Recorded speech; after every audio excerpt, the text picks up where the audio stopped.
Ladies and gentlemen, welcome back to the studio tonight. So tonight I'm going to paint for you a few little mushrooms here. My son has always been asking me, or not always, but for quite a while now, to paint him some mushrooms, and I decided this would be a good time to do it. I am doing a voiceover, and I've sped up my painting just a little bit in order to keep it a reasonable amount of time. So as I'm doing this, I'll try to describe to you what I'm doing, and I'll tell you all of the materials that I am using. To start with, I have bee paper, and it's taped down to, just a little piece of plexi on a 2x4. That just allows the paint to flow towards the bottom of the page a little bit, no other reason than that.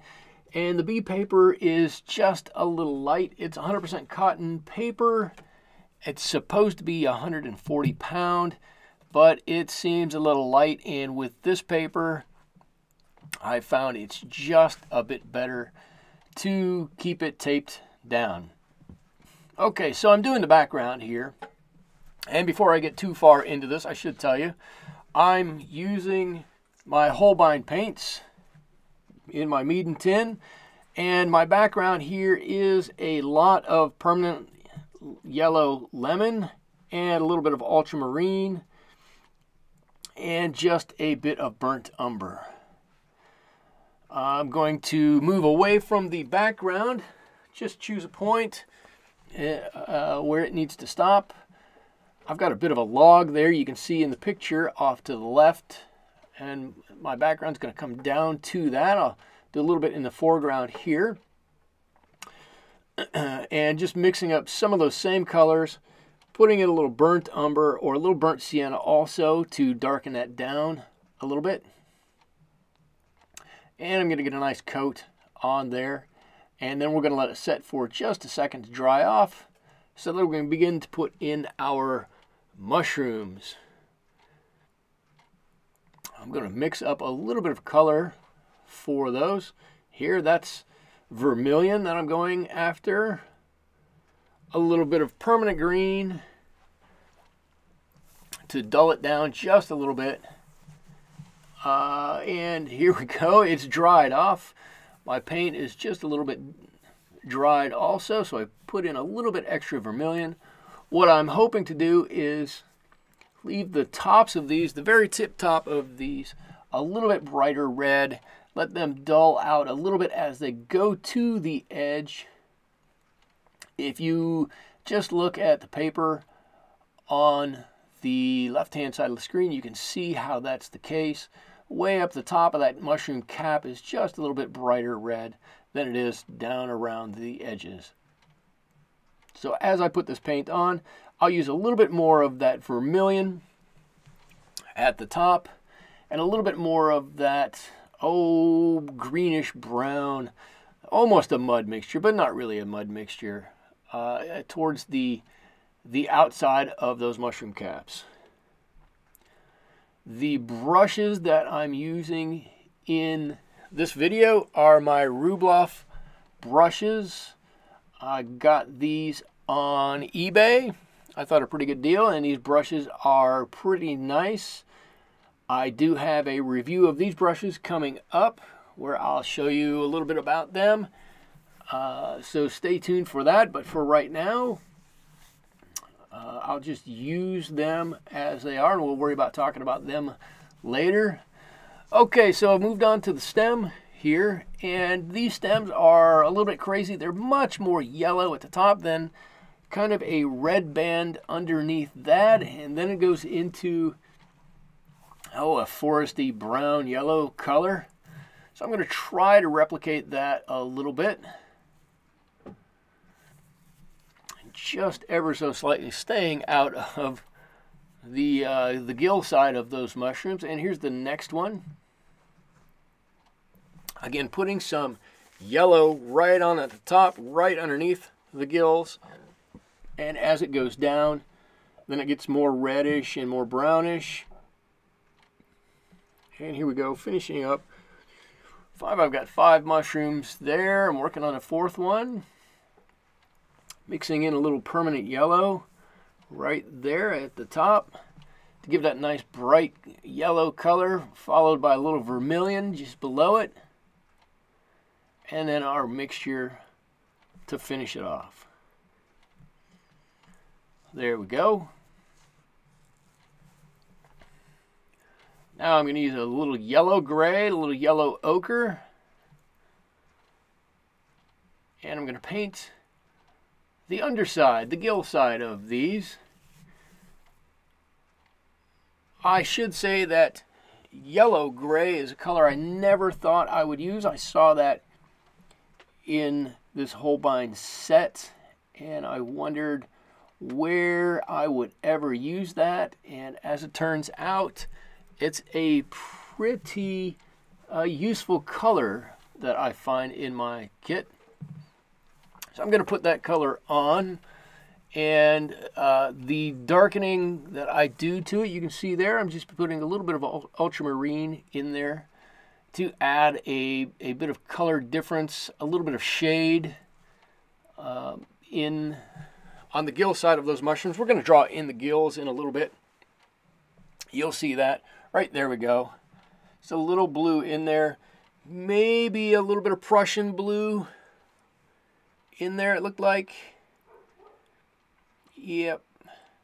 And back to my mix of yellow gray and yellow ochre. There we go. If I move everything, you can see just a bit better.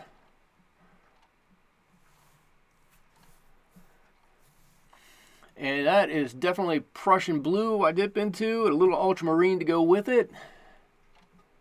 And there it goes. That's going to darken it down. Just really get the underside of that mushroom in there. I believe I'm using the number 3 brush. I should say these brushes are sable brushes. They're come to a nice point. They've got a nice tip on them. I'm very happy with those. And as I said, this I believe is the number 3 brush I'm using for most of this video. And there we go. Just blocking in a little bit of color on the underside of that mushroom. And then coming back and putting in a little bit of that blue and just letting that flow around mostly how it wants to. I'm going to give it a little help there, but it's doing most of the work on its own. And here's a big mushroom in the back. You can see a lot of the gills from there, but I want to make sure I don't get to the mushroom in front. And there we go. I'm putting the dark blue on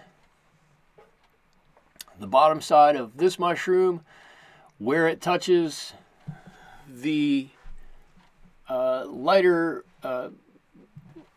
yellow-gray on the mushroom in front of it. Should make a nice color change. But before I can get to that, because my paint is wet, I'm going to just reinforce the red on the top of these mushrooms. And again, this is mostly vermilion, a little rose madder in with it. There we go, just to punch that color up. Basically just putting a line of it and then letting it blend all the way out. There we go, you can see the mix of vermilion and rose madder right there. And once again, putting a line on the top and letting it blend all the way down, just a nice soft gradient. Okay, so now I've got to, while I'm waiting for that to dry, I'm going to work on the log in the middle ground here, what the mushrooms are just in front of. It's a little burnt umber, a little black there. Just going to dab that in to mute that color down just a bit. There we go. All right, just continuing on with that burnt umber color, dabbing in a little bit of black. Just that black is just there for a little bit of texture. I'm going to let it stay mottled. as much as I can. I do like to futter with things, but I'm going to try not to.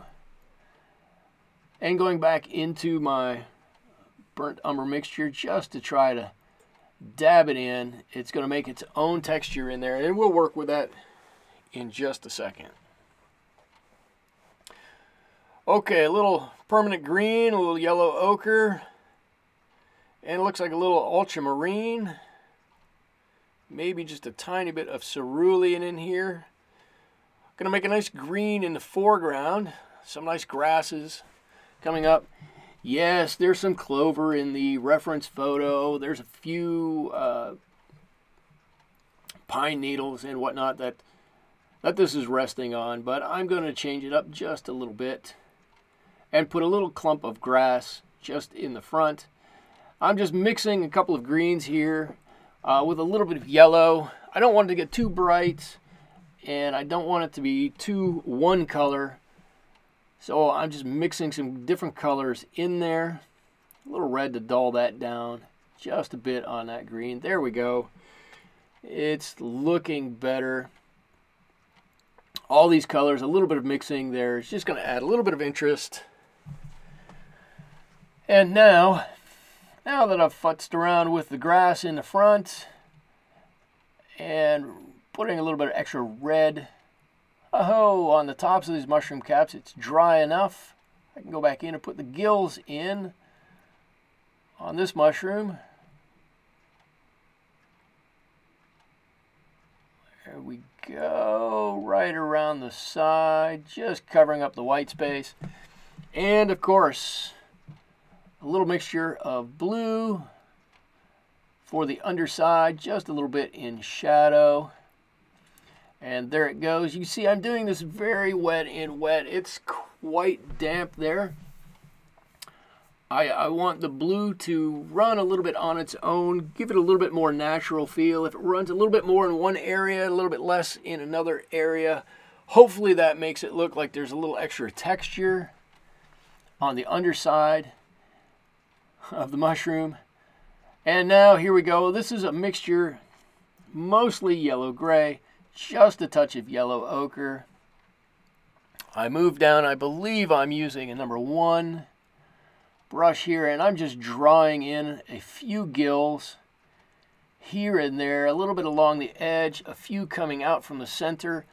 I don't want to overdo it. I don't want to draw every gill that's on the bottom of this mushroom, but just a few to give the indication that it's there.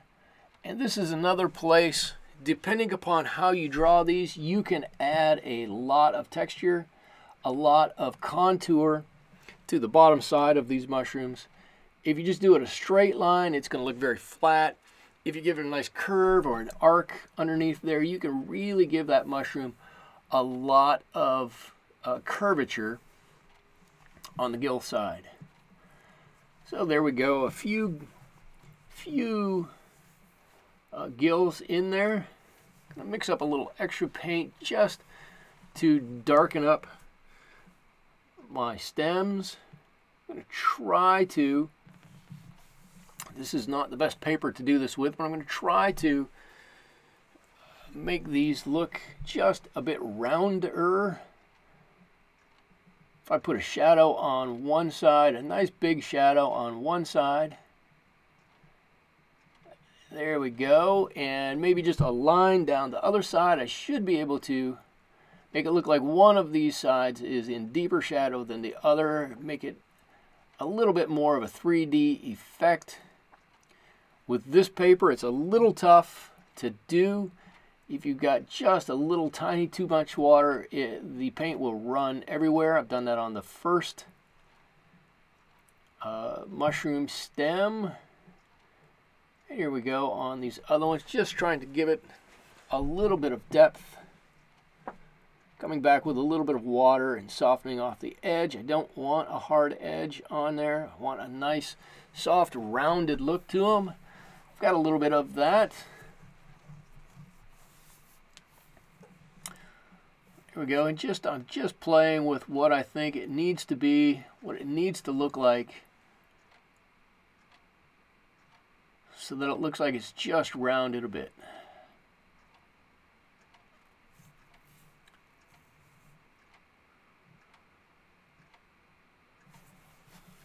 Okay, okay. There we go. All right, I've got that done.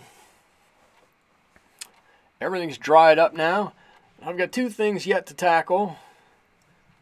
I've got my log, and I'm going to follow the contour of the watermarks that the black paint left in that log and the burnt umber left in that log, and I'm going to draw on some lines. I'm going to smooth out one side of it, and this is going to give a lot of texture to that log. Don't want a super amount of texture on there, but I want just enough to show that it's got some bark and it's not super smooth. So I'm going to do that, and then darken the bottom a little bit. Maybe there's a little bit more shadow down there we can see. There we go. And there's our log just about finished up. I need to do that middle ground right there. A little yellow ochre in there, a little yellow gray. Oh, I'm sorry, that's not the middle ground. I'm painting gills on my last mushroom.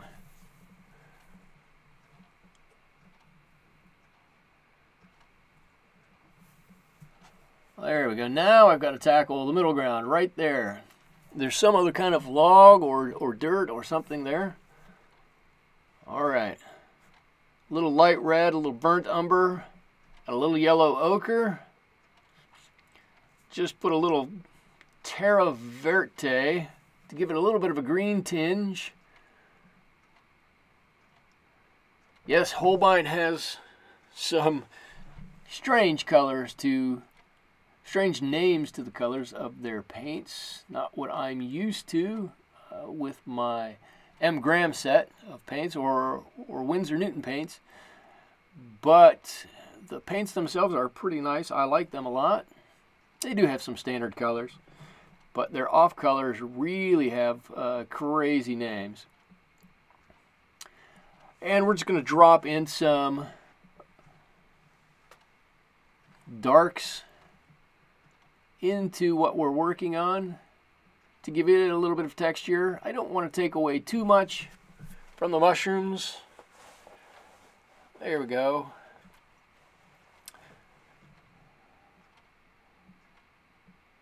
Looking at it now, maybe I shouldn't have put quite as much texture in the log in the back. Maybe that was a mistake. I don't know. I think it looks pretty good. Just trying to get in there, get the paint I want. There we go. And drop in, just dropping in some paint into that wet. It's going to make its own details in there. It's going to do whatever it wants to do on its own. A little burnt sienna in the mix. There we go. A little burnt umber at the end. Now I can't stop here.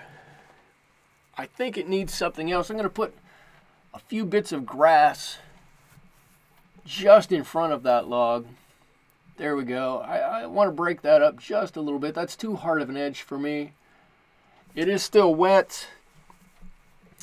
Some of these grasses that I'm drawing in, they're just little flecks with the end of the brush, are going to run into that wet paint. I'm okay with that.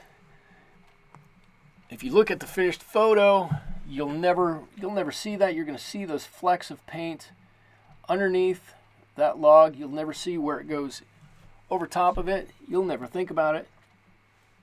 But it's going to help to break it up a little bit. And so there we go. We're basically done. Thank you for tuning in and watching. I hope you enjoyed watching my mushroom painting. I enjoyed having you here. I hope to see you again here next time.